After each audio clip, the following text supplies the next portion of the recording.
Sports on a Sunday morning on KMOX continues. Cardinal baseball right around the corner, a 1:15 start, 12:20 for Ameren Total Access. Look who's in town. Bryce Weiler is back in town, and when you're in St. Louis, we're a better place, that's for sure. How are you? Hi, Tom. It's great to be here with you today, see how the Cardinals can do in the third game of the series against the Milwaukee Brewers. Well, we'll see. The Cardinals are in this NL Central race. The Brewers and Cubs are both in there. I know you're a big baseball fan, and you've been paying attention to what's going on, but your relationship with baseball has gone even deeper with Beautiful Lives. Your organization does some amazing things. Just tell us what you're doing in town, first of all. With the Beautiful Lives Project, we give individuals who are disabled the opportunity to take part in various programs across the country: sports, cheerleading, dance, ballet, and we have chapters all across the country where these events take place in Chicago, California, North Carolina, Connecticut, Dallas, Texas, and Green Bay, Wisconsin. But we're always looking to open up new chapters. Maybe some of your St. Louis friends or various other towns in this area may want to run their own chapter, Tom. All you have to do is go to beautifullives.org to learn more, how to donate your time, make a donation, connect with others with special needs. That's really what you're doing here, aren't you? You're not just providing opportunities, but you're creating a network. Making that network and also helping individuals to not feel so lonely and to realize that there are people in the world who care about them and who want to help them overcome the obstacles and the challenges that they're facing in their life. So for the people who care for them and support them, their families, whatever groups they might go to during the week, specialized programs, really bringing all those groups together as a cohesive unit and putting that together with some fun events to create bonding and long-lasting friendships. Give me an example of an event. Well, one event could be where we set something up with a college or a high school cheerleading team, and they would go practice with the cheerleading team the night before the football game, and they'd be able to spend time with the cheerleaders, maybe have some pizza, learn some cheers, and they'd go cheer with the cheerleaders during the first half of the game and do a special cheer at halftime, and they'll have friends that can last forever after that.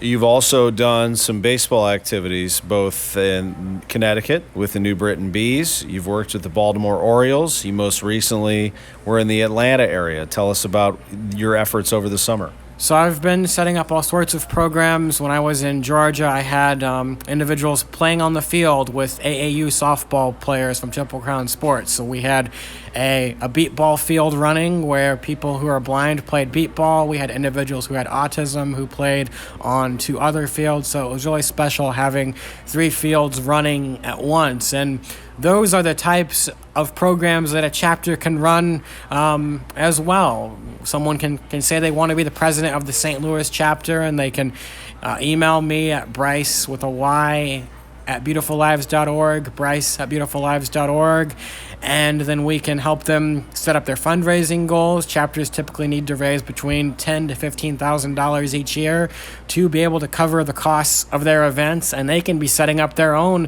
specialized events and programs in St. Louis. And because KMOX is one of the most powerful radio stations in the country, all across the country, Tom. Yeah, absolutely it is. First time I ever met you, and for folks who don't know Bryce was born blind, and I met you at the University of Evansville as you were shooting free throws on the floor with Marty Simmons' team before the game. And you knew about KMOX, you knew about our radio station, all the things that we do, and you continue to be a big fan of not only radio, but you are on the radio doing commentary. Tell us about some of the pursuits there. So let's see, what games have I commentated this year? I've commentated games with the New Britain Bees baseball team, with the Akron Rubber Ducks team. I actually spoke to the Akron Rubber Ducks team, AA for Cleveland before a game when they played out in Hartford this year. So I've commentated some of those games. I've also commentated some high school girls basketball for my little sister Kenzie's only Lady Tigers games last year. That was really special, being able to commentate one of Kenzie's first ever varsity games. Definitely something I'd always dreamed about doing, and was fortunately given that opportunity by the radio station in my town, 92.9, who are big Cardinals supporters, who you had as the featured station about 6 weeks ago for a game. Bryce, so we've had you up in the broadcast booth for games, and we've enjoyed having you at Busch Stadium. You have a great passion for sports, but also for helping others. How did you get to this point? You have some great momentum going right now with this project. What has driven you?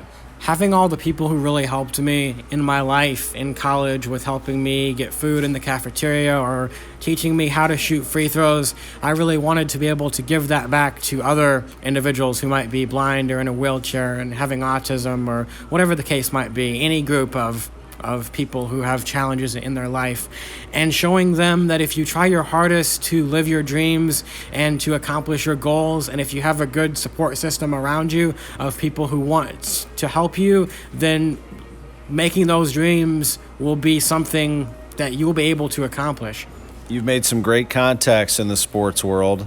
Some of your favorites are coaches. Why are you so connected to coaches, in particular basketball? I think that I can understand better with a coach how they think and how they analyze a basketball game. Obviously, not being able to see, I could never really be a star player. So being able to think about how a coach thinks about the game or how they set up their team is something that I can use on a broadcast. Is something that I can understand quite well also.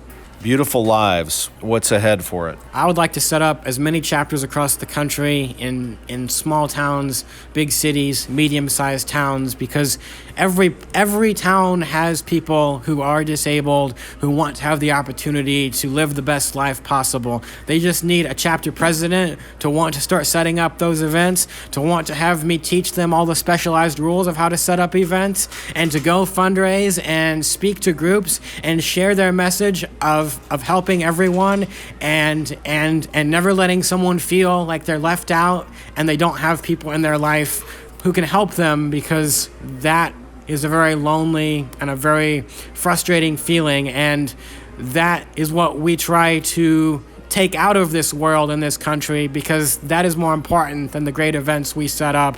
It is letting people feel welcome and feel they have a place in the world at large. So you have a lot of things you want to accomplish here. One is to let people know who have special needs that they can connect with you, and in a way they can connect with each other through the Beautiful Lives Project. But also that you need help, you need funding, and you need people to donate their time and to volunteer. Let's talk about the funding aspect of it. Best picture, what is happening right now? What can we do? Well, for the funding, people can donate on our website, beautifullives.org, and that will help start new chapters across the country. It will cover any costs that might have to come from various events, like items that might need to be purchased, or if there's some type of a program where someone, say, has to purchase some type of a ticket to go to a special water slide event, and they don't have the funding because, unfortunately, they don't have a job because people don't want to hire them because they don't think they can have employment just because they're blind or they're having autism, which, by the way, is not a good reason not to hire someone. Everyone should be given a chance to have the best job and to live their best life possible. So that is some about what funding would go towards, helping build new chapters and helping with the events that we currently have on the calendar. And finally, what about somebody listening to this right now saying, not only would I like to volunteer, but I'd like to help you throw an event in my town? How do you make that connection? So if a person wants to set up an event anywhere in the country, they can just email me at bryce@beautifullives.org. They could also call me, and my number is 812-899-5673. 812-899-5673. Hopefully they will have so much fun with that one event, they want to set up a multitude of events in their town. And in that case, I can instruct them on how to do that, help them get in contact with the caregiver organizations, and contact all the national groups in their town and state as well. 812-899-5673 is the phone number for Bryce Weiler, or you can reach him at Bryce, BRYCE, at beautifullives.org. And the website for the Beautiful Lives Project is beautifullives.org. And Bryce, we appreciate the time very much on KMOX.